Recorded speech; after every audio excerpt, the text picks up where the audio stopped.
Chapter 6, Morning Tide.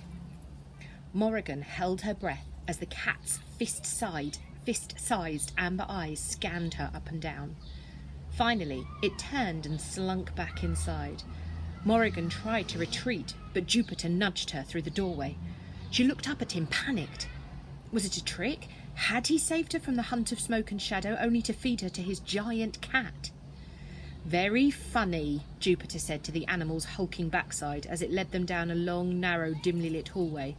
"I hope you've got my breakfast on, you matted old brute. How long have we got?"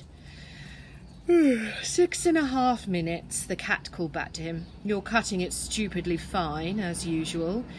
Do take those disgusting boots off before you go walking mud across the lobby, won't you?" Jupiter kept one hand on Morrigan's shoulder, steering her straight ahead. Gas lanterns ensconced on the wall were turned low. It was hard to see much, but the carpet looked shabby and worn, and the wallpaper peeled in places. There was a faint smell of damp. They reached a steep wooden staircase and began to climb.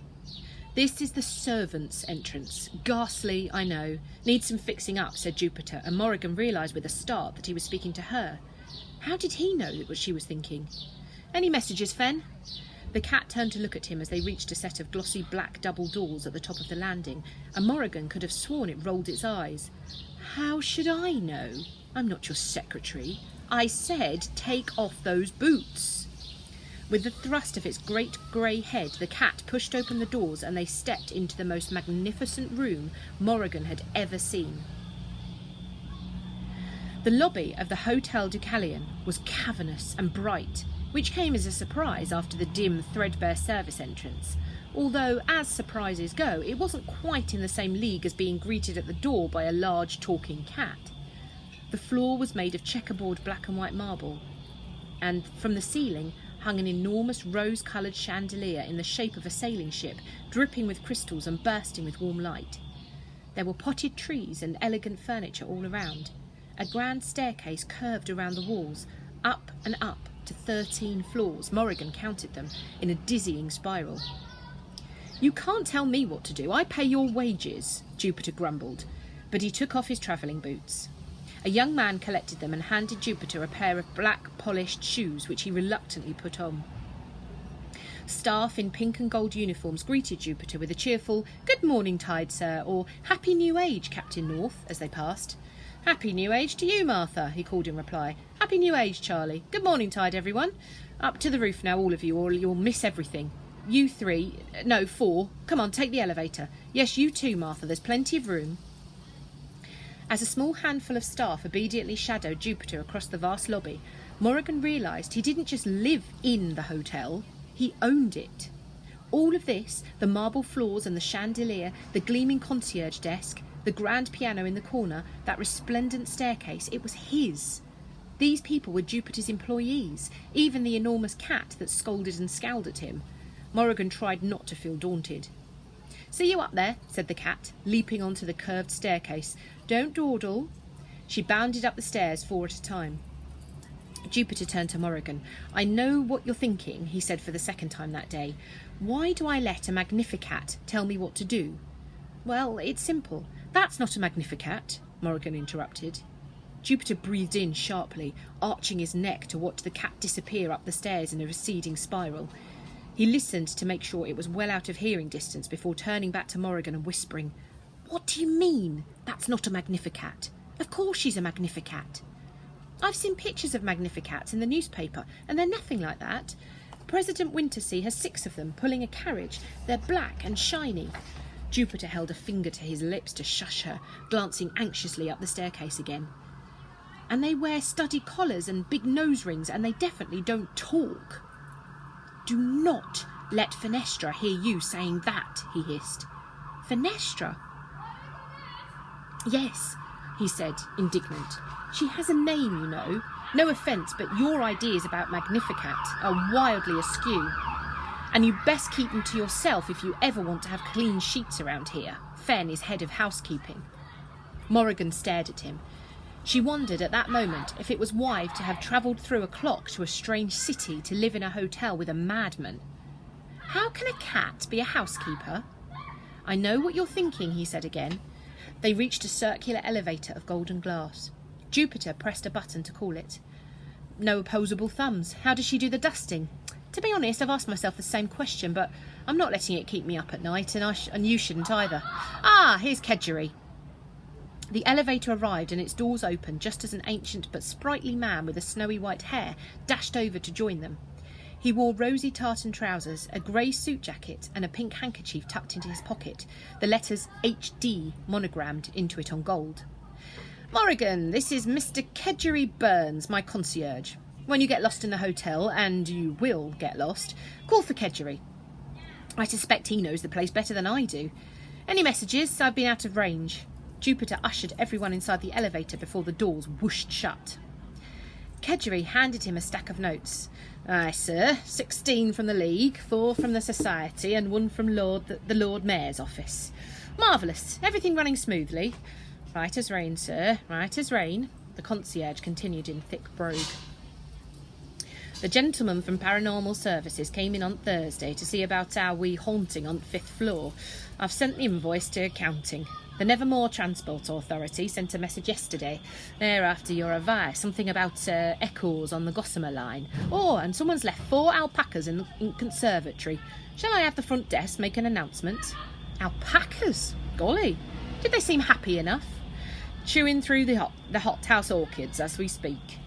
Well, then it can wait until after. After what? Morrigan wondered. Is the room ready? Certainly is, sir. Housekeeping done. Furniture polished. Fresh as a daisy.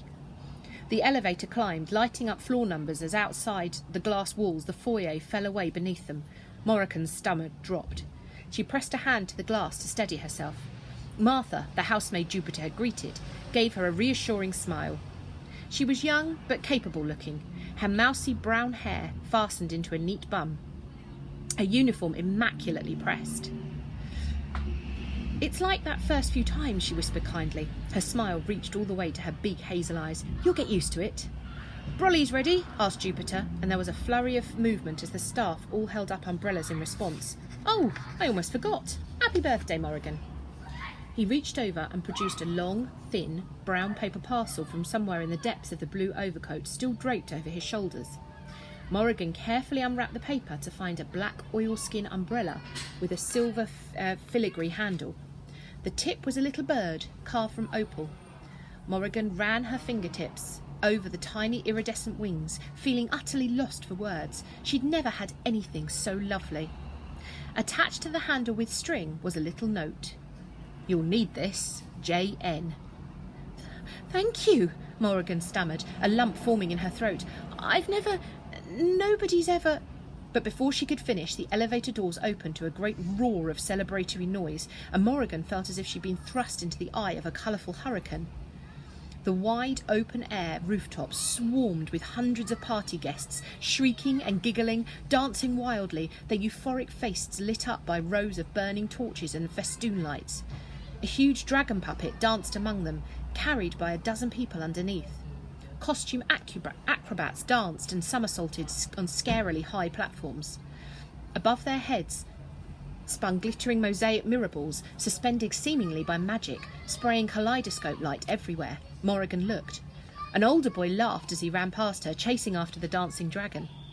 In the centre of everything was a frothing pink champagne fountain and a bandstand where a group of white-jacketed musicians played swing music. One of them appeared to be a large, bright green lizard on the double bass, but Morrigan thought perhaps she was hallucinating due to exhaustion. Even Fenestra, the Magnificat, seemed to be enjoying herself, batting a mirror ball and glowering at any dancer who came too close.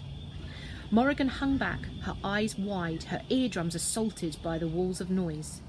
In her head, she counted the hazards tallied up, all the many things that might go wrong with this party now that she and her curse had arrived. She imagined tomorrow's newspaper headlines. Acrobat falls from platform and breaks neck. Cursed child to blame. Champagne fountain turns to poisonous acid. Hundreds die grossly. It was all too much. First the hunt of smoke and shadow, then a giant mechanical spider, the fog-laden mystery of border control, and now this ridiculous party. On a hotel rooftop, in a wild, sprawling secret city she'd never even heard of, with a mad ginger man and a giant cat. This endless night, that's good timing, this endless night would surely be the death of somebody, even if it wasn't Morrigan. Jupiter! Somebody shouted. Look, it's Jupiter North, hello. He's here. With a squawk of surprised saxophone, the music came to an abrupt end. An excited tremor ran through the party. Toast! One woman cried out. Others echoed her, applauding and whistling, stamping their feet. Morrigan watched, captivated, as hundreds of shining faces all turned to him like sunflowers to the sun. A toast to the new age, Captain North. Jupiter leapt onto the bandstand and held up one hand, reaching out to swipe a champagne flute from a white waiter's tray with the other. The party fell silent. Friends, honoured guests, and my dear Deucalion family. His voice rang out clearly in the crisp early morning air. We have danced, we have dined, we have drunk our fill. We have bid a tender and triumphant farewell to the old age, and now we must step boldly into the new. May it be a good and happy one. May it bring unexpected adventures. 2 unexpected adventures, the party guests echoed as one, downing their pink champagne.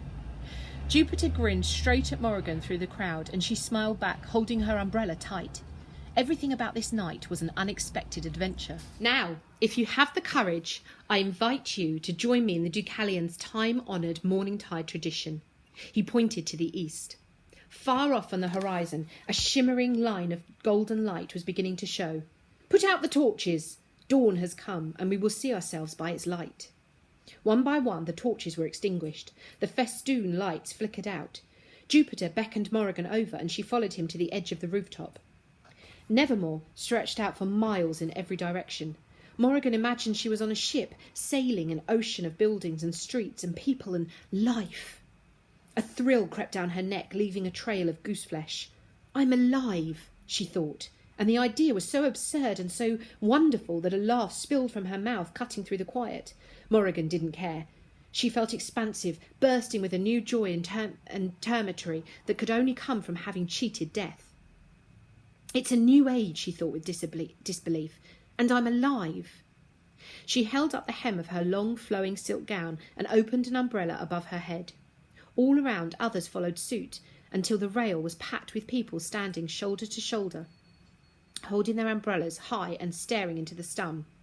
Step boldly, the woman in the silk gown shouted. Then, without hesitation, she leapt from the roof and floated down, down, down, all 13 stories. Morrigan turned to Jupiter with alarm, but he looked utterly untroubled. She waited for a cry of pain or a loud splat from below, but neither came. The woman landed on the ground, stumbled a bit, and gave a shout of triumph. Impossible, thought Morrigan. Step boldly, cried another guest, and then Kedgeree the concierge, and then Martha the housemaid. Step boldly, and another, and soon the air was filled with a chorus of those 2 electrifying words. They stepped off the rail, one by one, until Morrigan was looking down onto a sea of umbrellas. Then Jupiter, without a backwards glance, stepped onto the rail and opened his umbrella. The boys she'd seen earlier climbed onto his other side. Together they cried, Step boldly, and leapt from the balustrade.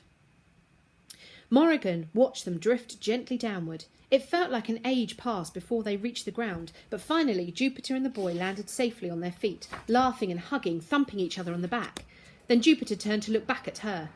She waited for him to say something, but he was silent. No words of encouragement, no persuasion or reassurance. He simply watched, waited to see what she would do. Morrigan felt a swirl of panic and elation. This was her second chance, the beginning of a new life she never dreamed she'd have. Was she going to ruin it by breaking both her cursed legs, or worse, splattering herself all over the ground? Had she cheated death on eventide only to hand him an easy victory on morningtide? There was one way to find out. Morrigan let Jupiter's overcoat fall into a pile at her feet. Climbing onto the balustrade, she opened her new oilskin umbrella with shaking hands. Don't look down, don't look down, don't look down. The air felt thin. Step boldly, Morrigan whispered. Then she closed her eyes and jumped. The wind caught her in its arms. Morrigan felt a powerful rush of adrenaline as she fell to the ground, the cold air whipping around her face, and at last she landed firmly on both feet. The impact sent a jolt up her legs and she stumbled, but somehow, miraculously, stayed upright. Morrigan opened her eyes. All around, party guests were celebrating their triumph over gravity, jumping into the fountains with loud splashes and drenching their party clothes. Only Jupiter stood still, watching Morrigan, his face a mixture of pride, relief and admiration. Nobody in the world had ever looked at her that way. She marched over to where he stood, unsure whether to throw her arms around him or push him into the fountain. In the end, she did neither. "Happy New Age," were the words Morrigan spoke. But the words in her heart were, "I'm alive."